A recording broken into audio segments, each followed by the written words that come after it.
السلام علیکم ورحمۃ اللہ وبرکاتہ۔ آج ہم جرنیل صحابہ کے سلسلے میں جس شخصیت کا ذکر کرنے جا رہے ہیں وہ ہیں حضرت ابو عبیدہ بن جراح رضی اللہ عنہ۔ حضور صلی اللہ علیہ وسلم کا ارشاد ہے، ہر امت کا ایک امین ہوتا ہے اور میری امت کا امین ابو عبیدہ بن جراح ہے۔ خوش شکل، خوش گفتار، ہنس مکھ، اکھا جسم، دراز قد، خوشحال، تیکھا نین و نقش، منکسر مزاج، باروب و حیادار، جلال و جمال کا پیکر، حلقہ یارام ریشم کی طرح نرم اور رزم حق و باطل میں فولاد کی طرح سخت۔ اگر یہ دو دام غزوہ احد میں سرکار دو عالم صلی اللہ علیہ وسلم کے سر مبارک میں دنسی ہوئی خود کی کڑیاں نکالنے سے شہید ہو گئے۔ امانت و دیانت کی بے مثال علامت جسے سرور دو عالم صلی اللہ علیہ وسلم نے امین امت کا لقب دے کر ممتاز بنا، جس کا نام عمر بن عبداللہ بن جراح تھا لیکن ابو عبیدہ بن جراح کے نام سے مشہور ہوئے۔ حضرت عبداللہ بن عمر رضی اللہ عنہ فرماتے ہیں کہ قریش میں 3 شخصیات ایسی ہیں جن کے چہرے سب لوگوں سے بڑھ کر حسین، جن کا اخلاق سب سے عمدہ اور جن میں حیا سب سے زیادہ پائی جاتی ہے۔ اگر وہ کسی سے گفتگو کریں تو گویا الفاظ مصری کی ڈلیاں محسوس ہوں، کوئی ان کی طرف دیکھے تو دیکھتا ہی چلا جائے۔ میری نظر میں وہ شخصیات یہ ہیں: حضرت ابو بکر صدیق، حضرت عثمان غنی رضی اللہ عنہ اور حضرت ابو عبیدہ بن جراح۔ حضرت ابو عبیدہ بن جراح کا شمار ان صحابہ کرام رضوان اللہ تعالی علیہم اجمعین میں ہوتا ہے جنہوں نے اسلام قبول کرنے میں سبقت لی۔ آپ صدیق اکبر کے ایمان لانے کے بعد دوسرے روز ہی ان کی دعوت قبول کرتے ہوئے مسلمان ہو گئے تھے۔ حضرت ابو عبیدہ بن جراح، حضرت عبد الرحمن بن عوف، حضرت ارقم بن ابی ارقم اور حضرت عثمان بن مطعون حضرت صدیق اکبر کے ہمراہ سرکار دو عالم صلی اللہ علیہ وسلم کی خدمت میں حاضر ہوئے اور آپ کے روبرو کلمہ حق لا الہ الا اللہ محمد رسول اللہ پڑھ کر مسلمان ہونے کا اعلان کیا۔ بلا شبہ یہ عظیم شخصیات وہ پہلی مضبوط بنیادیں ہیں جن پر اسلام کا محل تعمیر کیا گیا۔ حضرت ابو عبیدہ بن جراح ہر آزمائش میں پوری اترے۔ قریش مکہ کی جانب سے پیدا کردہ تلخ حالات کا جواں مردی اور صبر و تحمل سے مقابلہ کیا۔ اس دور ابتلاء میں ثابت قدم رہے اور رسول اللہ صلی اللہ علیہ وسلم کی صداقت و امانت کا صمیم قلب سے اعتراف۔ شاب ابی طالب نے پیش آنے والی نازک ترین حالات کا خندہ پیشانی سے استقبال کیا۔ کسی مرحلے میں بھی مایوسی و نا امیدی کو قریب نہ بٹکنے، لیکن میدان بدر میں پیش آنے والی آزمائش اس قدر نازک تھی کہ انسانی تخیل میں بھی نہ آ سکے۔ وہ یہ کہ غزوہ بدر میں حضرت ابو عبیدہ بن جراح بے خوف و خطر دشمنوں کی صفوں کو چیرتے ہوئے آگے بڑھتے جا رہے تھے۔ آپ کے اس جرأت مندانہ اقدام سے دشمنوں کی صفوں میں بھگدڑ مچ گئی۔ آپ میدان جنگ میں یوں بے خوف و خطر چکر لگا رہے تھے جسے موت کا کوئی ڈر ہی نہ ہو۔ آپ کا یہ انداز دیکھ کر قریش کے شاہ سوار گھبرا گئے۔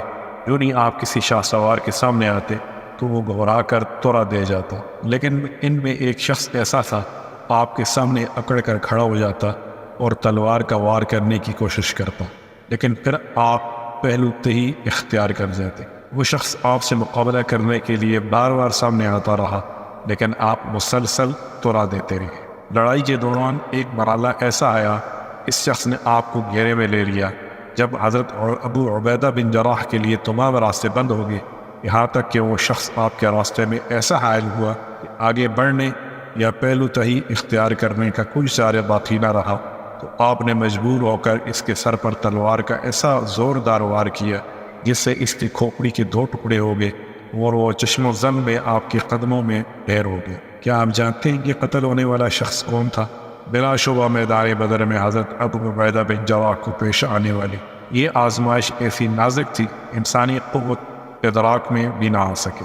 جب آپ کو یہ معلوم ہو کہ یہ لاش تو ان کے والد کی تھی تو آپ انگشت بدندار رہ جائیں گے۔ دراصل عظیم جرنیل ابو عبیدہ بن جراح نے اپنے باپ کے حوالے میں شرک کے علم بردار کو تیرتے کیا۔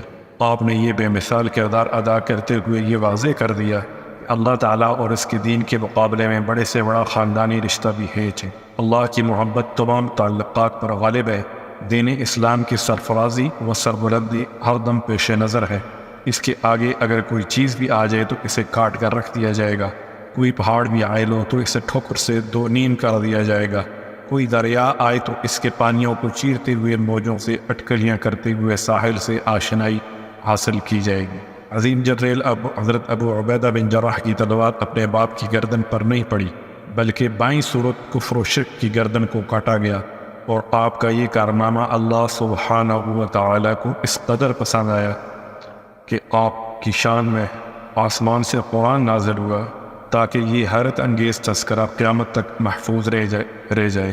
ارشاد باری تعالیٰ ہوا، لا تجد قوما یؤمنون باللہ والیوم الآخر یوادون من حاد اللہ ورسولہ ولو كانوا آباءهم أو أبناءهم أو إخوانهم أو عشيرتهم أولئك كتب في قلوبهم الإيمان وأيدهم بروح منه ويدخلهم جنات تجري من تحتها الأنهار خالدين فيها رضي الله عنهم ورضوا عنه أولئك حزب الله ألا إن حزب الله هم المفلحون۔ تم کبھی یہ نہ پاؤ گے کہ جو لوگ اللہ اور آخرت پر ایمان رکھنے والے ہیں وہ ان لوگوں سے محبت کرتے ہیں جنہوں نے اللہ اور اس کے رسول صلی اللہ علیہ وسلم کی مخالفت کی ہے، خواہ وہ ان کے باپ ہو یا ان کے بیٹے یا ان کے بھائی یا ان کے اہل خاندان۔ یہ وہ لوگ ہیں جن کے دلوں میں اللہ نے ایمان پہ وسط کر دیا ہے اور اپنی طرح سے روح عطا کر کے ان کو قوت بخشی ہے۔ وہ ان کو ایسی جنتوں میں داخل کرے گا جن کے نیچے نہریں بہتی ہوں گی، ان میں وہ ہمیشہ رہیں گے۔ اللہ ان سے راضی ہو اور وہ اللہ سے راضی ہوئے، یہی لوگ اللہ کے گروہ ہیں۔ خبردار، اللہ کا گروہ فلاح پانے والا ہے۔ اس سے بڑھ کر اور کیا خوش قسمتی ہو سکتی ہے کہ کتاب مقدس قرآن مجید کے نورانی الفاظ کسی کی تعریف میں نازل ہو۔ بلا شبہ حضرت ابو عبیدہ بن جراح کو یہ قابل رشک اعزاز حاصل ہوا۔ جب تک یہ دنیا رہے گی قرآن مجید کی تلاوت ہوتی رہے گی اور اہل ایمان یہ آیت پڑھ کر اپنے عزم و حوصلہ اور ایمان و ایقان کو جلا بخشتے رہیں گے۔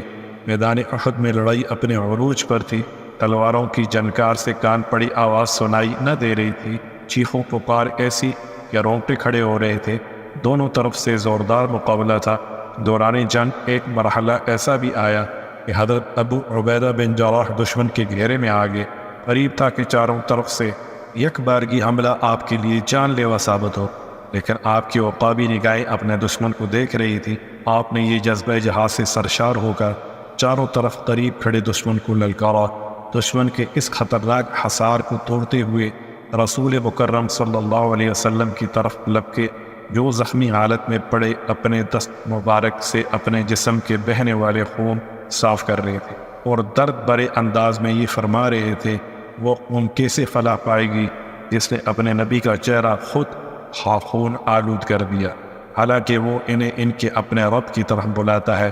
حضرت صدیق اکبر اس درد انگیز واقعے کی منظر کشی کرتے ہوئے فرماتے ہیں، غزوہ احد میں رسول اقدس صلی اللہ علیہ وسلم زخمی ہو گئے، خود آپ کے مبارک سر میں پیوست ہو گیا، اس کی دو کڑیاں آپ کی پیشانی مبارک پہ دھس گئیں، جس سے چہرہ مبارک خود خون آلود ہو گیا۔ میں آپ کی طرف تھوڑا کیا دیکھتا ہوں، مشرق کی جانب سے ایک ساتھی تیزی سے آپ کی طرف بڑھ رہا ہے، میں نے دعا کی الہی اسے مطیع کر دے، وہ مجھ سے پہلے آپ تک پہنچ چکا تھا۔ میں قریب آیا تو دیکھا یہ جان نثار ابو عبیدہ بن جراح ہے۔ اس نے کہا، ابو بکر مجھے اجازت دیجیے کہ خود کی کڑیاں نکالنے کی سعادت حاصل کر سکوں۔ پھر بڑی ہی احتیاط اور مضبوطی سے اپنے اگلے دانت کڑیوں میں پیوست کر دیے، زور لگایا، کڑی تو نکل گئی لیکن ساتھ ہی ایک دانت بھی۔ پھر پرواہ کیے بغیر دوسری مرتبہ دوسری کڑی نکالنے کے لیے دانت پیوست کر کے زور لگایا، دوسری کڑی نکلنے کے ساتھ ہی دوسرا دانت بھی ٹوٹ گیا، دو دانت شہید ہو گئے۔ لیکن محبوب رب العالمین، شفیع المذنبین، قائد المجاہدین، سید المرسلین صلی اللہ علیہ وسلم کے لیے راحت کا باعث بنے۔ یہ دانت ٹوٹنے سے آپ کے چہرے کے حسن و جمال اور جاؤ جلال میں اور زیادہ نکھار پیدا ہو گیا۔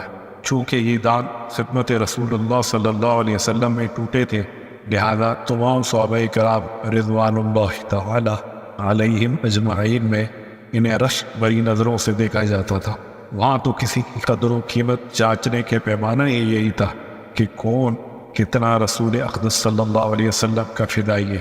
سرور دو عالم سلطان مدینہ صلی اللہ علیہ وسلم نے 7 ہجری کو خیبر فتح کیا۔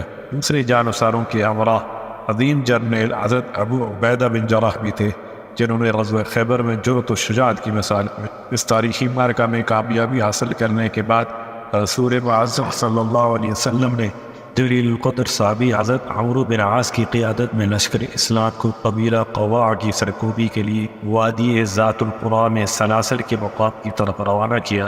انہوں نے میدان جنگ کا جائزہ لے کر دربار رسالت سے مزید کمک کا مطالبہ کیا، تو رسول معظم صلی اللہ علیہ وسلم نے حضرت ابو عبیدہ بن جراح کی قیادت میں لشکر روانہ کیا، جس میں سیدنا صدیق اکبر اور سیدنا فاروق اعظم رضی اللہ عنہ جیسے جلیل القدر صحابہ کرام رضوان اللہ تعالی علیہم اجمعین بھی موجود تھے۔ مقام سلاسل پر پہنچ کر پورے لشکر اسلام کی قیادت کا مسئلہ زیر بحث آیا، تو حضرت ابو عبیدہ بن جراح نے کمال حسن اخلاق کا مظاہرہ کرتے ہوئے حضرت عمرو بن عاص کی زیر قیادت معرکہ آرائی میں حصہ لینے کا اعلان کر کے یہ ثابت کر دیا کہ رسول اقدس صلی اللہ علیہ وسلم کا وفا شعار ساتھی قیادت کے لیے نہیں بلکہ صرف اسلام کی سربلندی کے لیے برسر پیکار ہوتا ہے۔ بھلا جس نے شہادت کو اپنا مقصد حیات بنا لیا ہو، اسے قیادت کا کیا لالچ ہو سکتا ہے؟ شاعر نے کیا خوب کہا ہے، شہادت ہے مطلوب و مقصود و مومن، نہ مال غنیمت نہ کشور کشائی۔ 8 ہجری کو قریش کے تجارتی و جنگی قافلوں کی نقل و حرکت کا جائزہ لینے کے لیے 300 شاہ سواروں کا سالار مقرر کر کے حضرت ابو عبیدہ بن جراح کو حکم دیا کہ سمندر کے ساحلی راستے پر چلتے ہوئے اس مہم کو سر کرنا ہے۔ زاد راہ کے لیے کھجور کی ایک بوئی تھما دی۔ آپ نے کمال دیانت و امانت کا مظاہرہ کرتے ہوئے بڑی ہی محتاط طریقے سے کھجوریں استعمال کیں۔ دوران سفر ایک نازک ترین مرحلہ ایسا بھی آیا، ہر مجاہد کے حصے میں ایک کھجور آتی اور وہ اسی پر گزارا کرتا یہاں تک کہ کھجوریں بالکل ختم ہوں۔ مجاہدین درختوں کے پتے کھا کر پانی پیتے، یوں آتش شکم کا مداوع ہوتا۔ یہ مہم معرکہ ذات الخبط کے نام سے مشہور ہوئی۔ خبط درخت کے پتوں کو کہتے ہیں۔ چونکہ مجاہدین کی نقل و حرکت ساحلی علاقے میں تھی، اللہ تعالیٰ کو اپنے بندوں پر ترس آیا۔ سمندر نے ایک دے ہوئے کل مچھلی خشکی کی طرف اچھال دی۔ کئی روز تک مجاہدین اس قدرتی ضیافت سے لطف اندوز ہوتے رہے۔ اللہ اپنے ماننے والوں کو اور اس کی ذات پر کامل بھروسہ کرنے والوں کو کبھی مایوس نہیں کرتا۔ کچھ آزمائش کا دور آتا ہے، لیکن ہر تنگی کے بعد آسانی کا میسر آنا قانون قدرت ہے۔ بلکہ تنگی اگر ایک آتی ہے تو آسانیاں 2 میسر آتی ہیں۔ دربار رسالت صلی اللہ علیہ وسلم سے 300 مجاہدین کے لیے زاد راہ ایک بوری کھجور ملی تو زبان پر کوئی حرف شکایت نہ تھا۔ سرور عالم صلی اللہ علیہ وسلم پر اعتماد اور رب جلیل پر بھروسے کا یہ حال کہ مستقبل میں خوراک کے لیے کوئی فکر ہی نہیں۔ ایمان کی یہ حالت کہ قلب و ذہن کی گہرائیوں میں یہ بات سمائی ہوئی ہے، جس نے پیدا کیا ہے، جس کے نام کی سربلندی کے لیے میدان میں نکلے ہیں، وہی رزق بہم پہنچ جائے گا۔ اور اس نے ایسا رزق پہنچایا جو وہم و گمان میں مینا تھا۔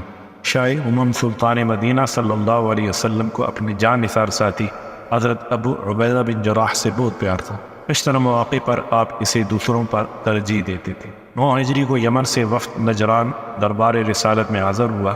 وفد کے اراکین دائرہ اسلام میں داخل ہوئے اور بڑے ہی مؤدبانہ انداز میں التجا کی کہ ہمارے ساتھ کسی ایسے ساتھی کو روانہ کرے جو ہمیں کتاب و سنت کی تعلیم دے۔ وفد کا یہ مطالبہ سن کر آپ نے ارشاد فرمایا، میں آپ کے ساتھ ایک دیانتدار اور امین شخص کو بھیجوں گا جو امانت و دیانت کا حق ادا کرے گا۔ آپ نے اس جملے کو 3 دفعہ دہرایا۔ صحابہ کرام رضوان اللہ تعالی علیہم اجمعین نے جب رسول اقدس صلی اللہ علیہ وسلم کی زبان مبارک سے یہ تعریفی کلمات سنے تو ہر ایک کے دل میں یہ خواہش انائیاں لینے لگی کہ کاش ان پیارے اور عمدہ کلمات کا مجھے مستحق قرار دیا جائے۔ امیر المؤمنین سیدنا فاروق اعظم رضی اللہ عنہ فرماتے ہیں، میں نے کبھی کسی عہدے یا منصب کو حاصل کرنے کی دلی خواہش نہیں کی، لیکن اس دن میرے دل میں شوق پیدا ہوا کہ کاش اس تعریف کا اطلاق مجھ پر ہو۔ میں ظہر کی نماز کے لیے جلدی مسجد میں پہنچا۔ جب رسول اکرم صلی اللہ علیہ وسلم نے ظہر کی نماز پڑھا دی، پھر آپ نے اپنے دائیں دیکھا، میں نے اپنی گردن اونچی تاکہ آپ کی نظر مجھ پر پڑ جائے۔ آپ صلی اللہ علیہ وسلم نمازیوں پر نظر دوڑاتے رہے، یہاں تک کہ آپ کی نگاہ حضرت ابو عبیدہ بن جراح پر پڑی۔ یعنی اپنے پاس بلایا اور ارشاد فرمایا، آپ اس وفد کے ساتھ جائیں گے ان کے باہمی اختلاف کو حق و انصاف سے نمٹائیں گے۔ حضرت ابو عبیدہ بن جراح اس وقت کے ہمراہ یمن تشریف لے گئے اور وہاں پہنچ کر دربار رسالت سے ملنے والی ہدایات کے مطابق تعلیم و تربیت کے فرائض سر انجام دینے لگے۔ رسالت میں آپ کی زبان مبارک سے نکلے ہوئے تعریفی کلمات حضرت ابو عبیدہ بن جراح کے لیے سرمایہ حیات بنے۔ یہ ایک ایسا اعزاز ہے جس میں آپ تمام صحابہ کرام رضوان اللہ تعالی علیہم اجمعین میں ممتاز نظر آتے ہیں۔ حضرت ابو عبیدہ بن جراح نے غزوہ احد، غزوہ بدر، غزوہ خندق، غزوہ بنو قریظہ، جنگ سلاسل، جنگ دمشق، معرکہ فحل، معرکہ خمس اور جنگ یرموک کے علاوہ اور بہت سے چھوٹے بڑے معرکوں میں اپنی بہادری و جوانمردی کے جوہر دکھلائے۔ مقام حدیبیہ بیت رضوان میں شریک ہوئے، بلکہ اس موقع پر جو معاہدہ تحریر کیا گیا تھا اس میں بھی ان کی دستخط۔ حجۃ الوداع میں بھی رسول اقدس صلی اللہ علیہ وسلم کے ہم سفر تھے۔ شاہ امم سلطان مدینہ صلی اللہ علیہ وسلم کا جب وصال ہوا، صحابہ کرام رضوان اللہ تعالی علیہم اجمعین پر غم کے پہاڑ ٹوٹ پڑے۔ ہر آنکھ اشک بار تھی اور ہر دل غمگین و پریشان تھا، اور پھر آپ کے بعد خلیفہ المسلمین کا انتخاب بڑا اہم مسئلہ تھا۔ اس نازک ترین موقع پر حضرت ابو عبیدہ بن جراح نے بہت اعلیٰ و عمدہ کردار کا مظاہرہ کرتے ہوئے انصار و مہاجرین کو سمجھایا۔ سیدنا صدیق اکبر نے تمام پریشان حال صحابہ کرام رضوان اللہ تعالی علیہم اجمعین سے کہا، تم میں عمر بن خطاب موجود ہیں، جس کے متعلق رسول اقدس صلی اللہ علیہ وسلم کے یہ الفاظ اس کی شان کو دوبارہ کرتے ہیں کہ عمر کے مسلمان ہونے سے اللہ نے دین کو غلبہ عطا کیا ہے۔ ابو عبیدہ بن جراح موجود ہے، جس کے متعلق آپ نے ارشاد فرمایا، ہر امت کا ایک امین ہوتا ہے، میری امت کا امین ابو عبیدہ ہے۔ ان دونوں میں سے کسی ایک کو اپنا امیر منتخب کر لو، لیکن دونوں نے آگے بڑھ کر سیدنا صدیق اکبر کے ہاتھ پر بیعت کر لی۔ یہ منظر دیکھ کر تمام مہاجرین و انصار تیزی سے آگے بڑھے اور سب نے صدیق اکبر کے دست مبارک کر بیعت کی، جس سے شورش تھم گئی اور ہر ایک نے سکھ کا سانس لی۔ اس طرح انہوں نے اپنے حسن تدبر سے ایک ایسا مسئلے پر آسانی سے قابو پا لیا جو امت مسلمہ کے لیے بڑی اہمیت کا حامل۔ حضرت ابو عبیدہ بن جراح جہاں بڑے کامیاب جرنیل کی حیثیت سے جانے پہچانے جاتے تھے، وہاں معاملہ فہمی اور فتنہ و فساد میں حسن تدبیر سے امن و سلامتی کی راہ نکالنے میں ید طولہ رکھتے تھے۔ یہی وجہ ہے کہ 3 بہترین ادوار میں زندگی کے آخری لمحے تک آپ کی خداداد صلاحیتوں سے بھرپور فائدہ اٹھایا گیا۔ رسول اقدس صلی اللہ علیہ وسلم انہیں امین امت قرار دیا۔ صدیق اکبر نے خلیفہ اول بنانے کی تجویز پیش کی اور فاروق اعظم نے فرمایا، اگر ابو عبیدہ زندہ ہوتے تو میں اسے خلیفہ نامزد کر دیں۔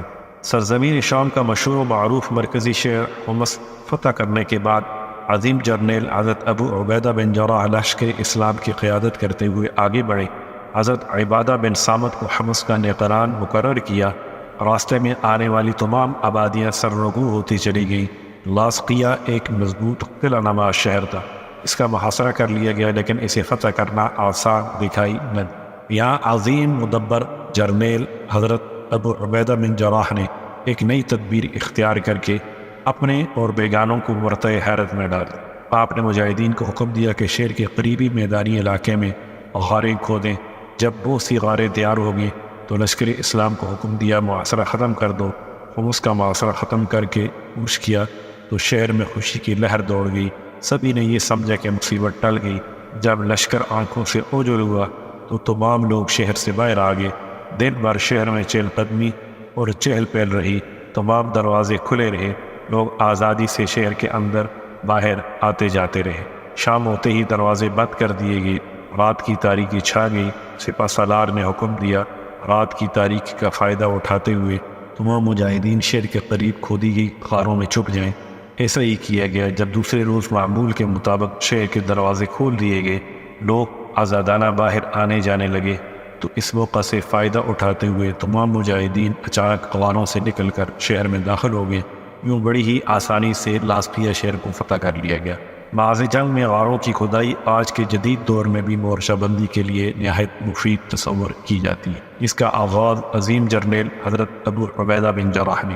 یرموک ایک دریا کا نام ہے جو دریائے اردن سے جا ملتا ہے اور دونوں دریاؤں کے مقام اتصال سے 30 میل اوپر دریائے یرموک دائرے کی صورت میں چکر کاٹتا ہوا گزرتا ہے، جس سے ایک میدان بن جاتا ہے۔ یہاں پر سیدنا صدیق اکبر کے دور خلافت میں مشہور جنگ لڑی کی، جسے اس میدان کی مناسبت سے جنگ یرموک کہا جاتا ہے۔ اس میں مسلمانوں کے مد مقابل رومی لشکر تھا جس کی تعداد 2 لاکھ تھی اور مسلمان صرف 40,000 تھے۔ حضرت خالد بن ولید جب سرزمین عراق سے دور دراز کا سفر کرتے ہوئے میدان یرموک میں پہنچے تو یہ صورتحال دیکھ کر پریشان ہوئے کہ لشکر اسلام چند گروپوں میں تقسیم ہے اور ہر گروپ کا ایک امیر۔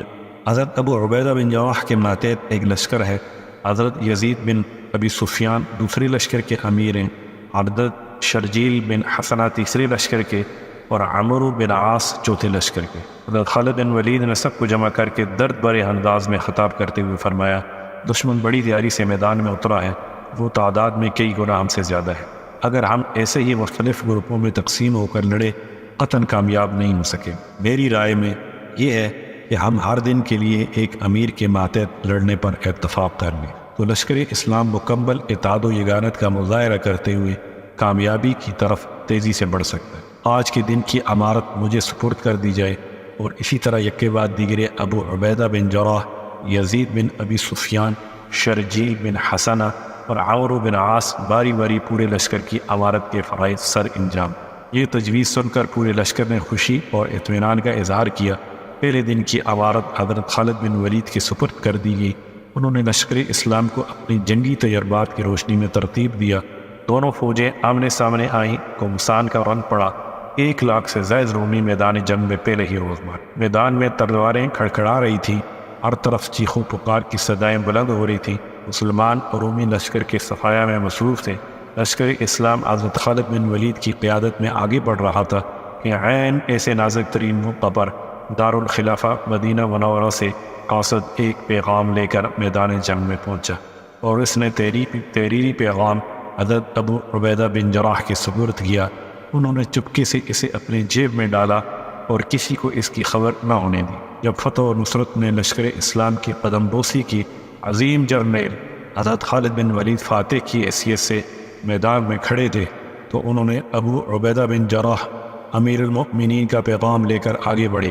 بڑے ہی ادب و احترام کا مظاہرہ کرتے ہوئے تحریری پیغام ان کی خدمت میں پیش کیا۔ وہ دیکھ کر آپ دیدہ ہوئے کیونکہ اس میں سیدنا صدیق اکبر کے دنیا فانی سے رحلت کر جانے کی غمناک خبر دی گئی، انا للہ و انا الیہ راجعون، اور ساتھ ہی امیر المؤمنین عمر بن خطاب کے خلیفہ مقرر ہونے کی اطلاع دی، جس پر اللہ کا شکر بجا لائے اور معاً بعد یہ حکم پڑھ کر ششدر رہ گئے کہ انہوں نے خالد بن ولید کو معزول کر کے ان کی جگہ پر حضرت ابو عبیدہ بن جراح کو لشکر اسلام کا سالار اعظم مقرر کیا تھا۔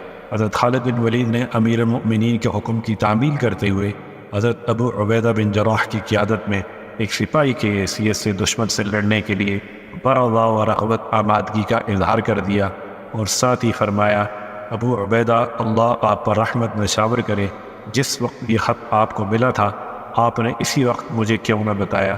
امین امت حضرت ابو عبیدہ بن جراح نے فرمایا، مجھے قطعاً پسند نہ تھا میدان جنگ میں آپ کے بڑھتے ہوئے قدم روک دوں۔ ہم دنیا کی سلطانی نہیں چاہتے اور نہ ہی دنیا کے لیے ہم کام کرتے ہیں، ہم سب اللہ کی رضا کے لیے آپس میں بھائی بھائی ہیں۔ حضرت ابو عبیدہ بن جراح نے اس نازک ترین موقع پر کمال صبر و تحمل کا مظاہرہ کرتے ہوئے یہ ثابت کر دیا کہ شاہی امم سلطان مدینہ صلی اللہ علیہ وسلم کی تربیت نے دل پر کیسے گہرے اور خوشگوار نقوش مرتب کیے ہیں کہ دل میں ایک ہی تمنا ہے کہ اسلام کی سربلندی و سرفرازی نصیب ہو۔ اپنے سپہ سالار مقرر ہو جانے کی قطعاً دل میں کوئی خوشی نہیں اور معزول ہونے والے کے دل میں کوئی ملال نہیں۔ بلا شبہ یہ رسول اقدس صلی اللہ علیہ وسلم کی تعلیم و تربیت کا کرشمہ تھا کہ بگڑے ہوئے انسان اعلیٰ اخلاقی اقدار کے پیغمبر بن گئے۔ شاعر نے کیا خوبصورت کہا، یہ فیضان نظر تھا یا کہ مکتب کی کرامت تھی، سکھلائے کس نے اسماعیل کو آداب فرزندی۔ دمشق فتح ہو جانے کے بعد ادیب جرنیل حضرت ابو عبیدہ بن جراح نے امیر المؤمنین سیدنا عمر بن خطاب کو اطلاع دیتے ہوئے عرض کی، اہلیان دمشق آپ کی زیارت کے خواہاں ہیں، آپ تشریف لائیں تو شہر کی چابی آپ کی خدمت اقدس میں پیش کی جائے۔ آپ یہ اطلاع ملتے ہی شام کی طرف روانہ ہوئے۔ استقبال کرنے والوں سے پوچھا، میرا بھائی کہاں ہے؟ حاضرین نے تعجب سے پوچھا، کون آپ کا بھائی ہے؟ فرمایا، ابو عبیدہ بن جراح۔ عرض کیا دیکھیے وہ تشریف لا رہے ہیں۔ آپ آگے بڑھ کر ان سے بغلگیر ہوئے اور پھر ان کے گھر تشریف لے گئے۔ گھر میں انتہائی سادگی دیکھ کر حیران ہوئے۔ عظیم جرنیل کا گھر دنیاوی ساز و سامان سے بالکل خالی ہے، صرف تلوار، تیر کمان اور گھوڑے کی زین کے علاوہ کچھ دکھائی نہیں دیا۔ تو مسکراتے ہوئے پوچھا، ابو عبیدہ بڑی حیرانگی کی بات ہے، آپ نے اتنے بڑے عہدے پر فائز ہوتے ہوئے بھی اپنے لیے کچھ نہیں بنایا۔ عرض کیا امیر المؤمنین میرے لیے یہ کافی ہے۔ فرمایا مجھے آپ سے یہی امید تھی، آپ امانت کے اعلیٰ معیار پر قائم و دائم رہیں گے۔ حضرت ابو عبیدہ بن جراح فاروق اعظم رضی اللہ عنہ کے پورے دور خلافت میں آپ کے معاون اور وفا شعار رہے۔ صرف ایک حکم کے علاوہ کسی بھی معاملہ میں کبھی آپ کے حکم و عدولی نہیں کی۔ کیا آپ کو علم ہے کہ حضرت ابو عبیدہ بن جراح نے خلیفۃ المسلمین کے کس حکم کو تسلیم کرنے سے انکار کر دیا تھا؟ واقعہ یہ ہے کہ حضرت ابو عبیدہ بن جراح ملک شام میں لشکری اسلام کی قیادت کا فریضہ انجام دے رہے تھے اور بڑی تیزی سے شہر در شہر فتح ہوتے جا رہے تھے۔ پورا ملک شام فتح ہو گیا، اسلامی حکومت کی سرحدیں دور دور تک پھیل چکی تھی، فتوحات کا سلسلہ پورے عروج پر تھا۔ عین اس وقت شام میں طاعون کی ایسی خطرناک وبا پھیلی جس کی مثال پہلے نہیں ملتی۔ لوگ بڑی تیزی سے اس بیماری کا شکار ہوتے رہے۔ حضرت عمر رضی اللہ عنہ کو جب نازک ترین صورتحال کا علم ہوا، فوراً ایک قاصد کو خط دے کر حضرت ابو عبیدہ کی طرف روانہ کیا۔ خط میں یہ لکھا تھا، مجھے آپ سے ایک بہت ضروری کام ہے، خط ملتے ہی سفر کی تیاری کریں اور جلدی میرے پاس پہنچیں۔ رات کو میرا خط ملے تو صبح کا انتظار نہ کرنا، اور اگر دن کو ملے تو رات کا انتظار نہ کرنا۔ حضرت ابو عبیدہ بن جراح نے فاروق اعظم کا خط پڑھتے ہی افسردہ انداز میں ارشاد فرمایا، مجھے معلوم ہے کہ کیا ضروری کام ہے۔ دراصل وہ ایک ایسے شخص کو باقی رکھنا چاہتے ہیں جو اس دنیا میں ہمیشہ باقی رہنے والا نہیں۔ اس کے بعد امیر المؤمنین کو یہ جواب تحریر کیا، امیر المؤمنین بعد تسلیمات عرض ہے کہ مجھے یہ علم ہے کہ آپ کو میرے ساتھ کیا ضروری کام ہے۔ میں اس وقت لشکر اسلام میں ہوں۔ آج مسلمان جس مصیبت میں مبتلا ہے، میں ان نازک ترین حالات میں ان کو تنہا نہیں چھوڑ سکتا، اور نہ ہی میں ان سے جدا ہونا چاہتا ہوں، یہاں تک کہ رب ذوالجلال میرے اور ان کے متعلق فیصلہ فرما دے۔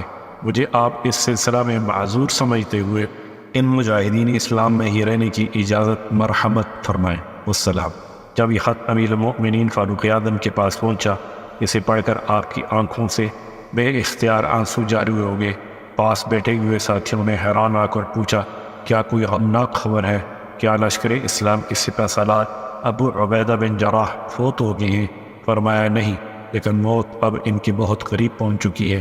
سیدنا فاروق اعظم رضی اللہ عنہ کا اندازہ غلط نہ تھا۔ تھوڑے ہی عرصے کے بعد حضرت ابو عبیدہ بن جراح طاعون کی خطرناک بیماری میں مبتلا ہو گئے۔ زندگی کے آخری لمحات میں لشکر اسلام کو وصیت کرتے ہوئے ارشاد فرمایا، میں تمہیں آج ایک نصیحت کرتا ہوں، اگر تم لوگوں نے اسے تسلیم کر لیا تو ہمیشہ امن و سلامتی تمہارے ہم قدم رہے گی۔ نماز قائم کرنا، رمضان کے روزے رکھنا، صدقہ و خیرات کرتے رہنا، حج بیت اللہ کرنا، عمرہ ادا کرنا، آپس میں ایک دوسرے کو عمدہ باتوں کی تلقین کرتے رہنا، اپنے حکمرانوں کے ساتھ خیر خواہی سے پیش آنا، حکمرانوں کو کبھی دھوکہ نہ دینا، دیکھنا دنیا تمہیں کہیں غافل نہ کر دے۔ میری یہ بات غور سے سنو، اگر کسی شخص کو 1000 سال کی عمر مل جائے، آخرکار اس کا انجام یہی ہوگا جو آج میرا دیکھ رہے ہو۔ موت سے کوئی بچ نہیں سکتا۔ سب کو میری طرف سے سلام، اور اللہ ذوالجلال والاکرام کی تم پر بے پایاں رحمت ہو۔ اس کے بعد حضرت معاذ بن جبل کی طرف دیکھتے ہوئے ارشاد فرمایا، معاذ لوگوں کو اچھی طرح نماز پڑھایا کرے۔ اچھا، اللہ حافظ، یہ کہا اور آپ کی روح قفصر عنصری سے پرواز کر گئی۔ حضرت معاذ بن جبل کھڑے ہوئے اور لرزتے ہوئے ہونٹوں کو جنبش دیتے ہوئے ارشاد فرمایا، برادران اسلام، آج تم ایک ایسے شخص کے غم میں مبتلا ہو جو ہم میں سب سے بڑھ کر نیک دل تھا، جس کا سینہ حسد و بغض سے پاک، اور جو آخرت سے بہت زیادہ پیار کرنے والا اور اپنے ساتھیوں سے خیر خواہی سے پیش آنے والا تھا، جسے شاہی امم سلطان مدینہ صلی اللہ علیہ وسلم نے امین امت کا خطاب دیا اور اسے زندگی میں جنت کی بشارت دی۔ اس کی خوش قسمتی کے کیا کہنے، آؤ مل کر اس کی بلندی درجات کے لیے دعا کریں۔ اللہ اس پر اپنی رحمت کی برکھا برسائے۔ وہ اللہ سے راضی اور اللہ اس سے راضی۔ السلام علیکم ورحمۃ اللہ وبرکاتہ۔